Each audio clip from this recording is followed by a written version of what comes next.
welcome to yet another amazing episode of The Common Room. I am your host, Nomvuyo, Nxele, and today I have with me Palesa King, jack of all trades and master of all, a woman with many titles. She also calls herself a conversation catalyst, and I'm about to have a conversation with her.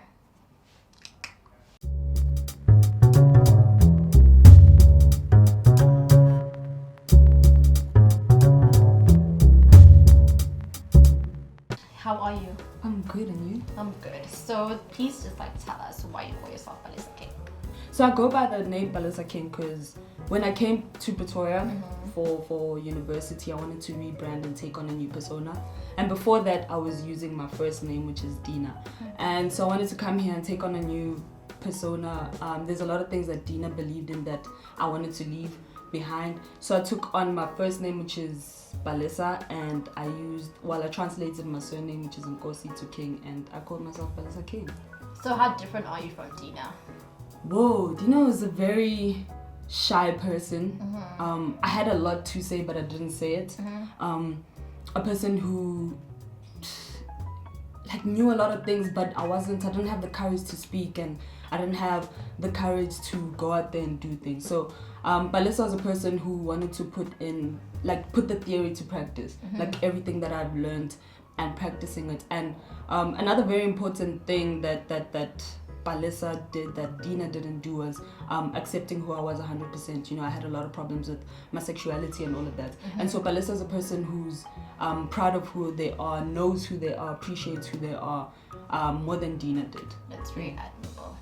You also have many titles, and you are involved in a number of things. Yes. Please tell us.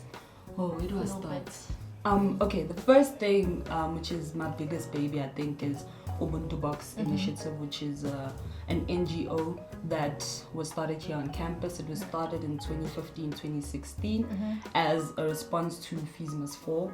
And basically, Ubuntu Box, we have a flagship campaign, which is basically collecting 5 rands. We reckon that with 60k students at Tux, if we all donate 5 rand, every week we can raise 2 million to go towards students' funds. So that's my biggest baby. Second, I am events and logistics officer for a company called Space Inc. That's still coming up.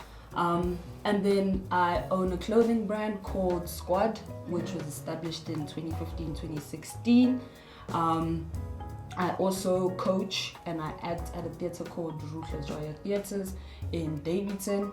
I coach young kids, and we try and raise funds by coming up with plays and acting them out, and through ticket sales and all of that, we try and fund kids in acting and all of that. I also own a small company, which is a shoe washing company, which is Palesa Cleans Kicks. That's just something I started because I realized a lot of people where I live don't really like cleaning their shoes, so I'm like, why not clean shoes for them and make money out of that? And what else?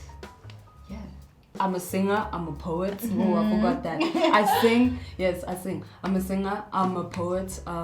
The poetry part is something I really want to try and focus on from now on, because I realize that I have a platform. There's one song that I wrote and recited, which is To Whom It May Concern, and that really got a good response. Before, I was really skeptical about performing my poems and all of that, and it was always something that I kept to myself because I'm really scared of judgment and people not liking it and feeling it the way I do. So after reciting that poem for the past 2 or 3 years and people are really responding to it nicely, I think I'm going to start reciting more and more.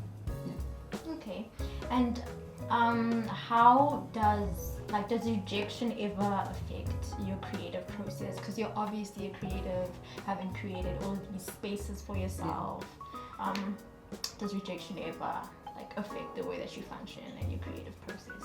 I think before I used to tell myself I'm not gonna let the things that people say let me down and all of that.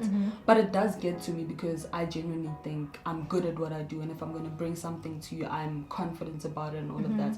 So for someone to come and I guess negatively criticize it, it does get to me. I do get over it, obviously, because that shouldn't define me or my work or whatever, but it does get to me. Yeah. and with your clothing brand. Mm-hmm.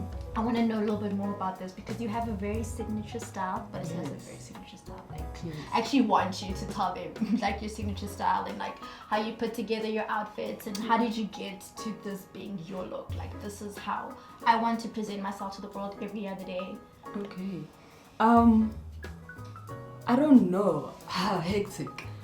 I just dress up. There's certain things I'm drawn to when I go and buy clothes. So I guess let's go to winter specifically. I'm a lover of jackets. I love jackets.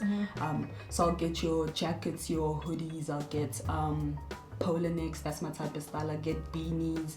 And yeah, that's just me. I dress up that way. I like color coordinating things. So if we're going black beanie, there should be something else that's black. Please pay attention to the details. Yes, of this like outfit. yes, like it has to go together. It Like has to, black fanny pack, black beanie, and yeah, that's just me. T-shirt brand or clothing brand. Yeah. I started it because I saw in the hood people were starting like clothing brands where I'm from, and they were doing really well. So I was like, let me bring in something. At that time I was in high school, so I just wanted to make extra pocket money, and I didn't know how much money it would make me. So yeah, it was just a t-shirt brand. I started it making t-shirts, and then we branched out into caps, into pants, hoodies, jackets, and all of that. Yeah. Okay, so if there was a song for every time you enter the room, what would that song be? Whoa. There's a song that I always have to listen to every morning. Okay Malum Cool Cat rather. His 100K Makaset. That song, I don't know, I think it fuels my confidence, it fuels my ego. Well, not ego per se, but my confidence, and that's a very important part of who I am, being confident and claiming whatever space I walk into. Like, I must just be present in that space. So when you walk into a room, that's a song you feel like Yeah, just accompany you. Yeah, that's a song that must walk me into there. People must know that, okay, I've arrived. Yeah. Okay.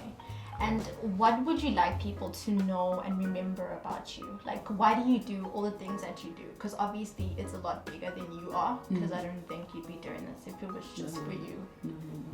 I always tell people, when people ask me, what do I want to be one day? I tell them, I just want to feed Africa.